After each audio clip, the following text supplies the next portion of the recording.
in fact, the public, Admar, deserve to know kung anong nangyari dyan. Kailangan talaga po magkaroon ng investigasyon. I am actually calling on yung ating House, no, House of Representatives at ang Senado, yung Congress mismo, na magkaroon ng investigation, no, in terms of determining kung ano yung nangyari dun sa pagratipika nung amounts, no, na nag-a-appear doon sa BICAM report papunta doon sa enrolled bill.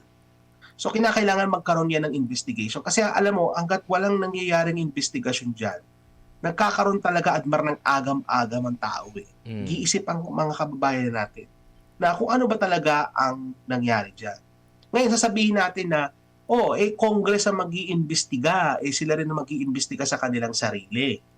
So be it, hindi ba? As long as magkaroon sila ng investigasyon.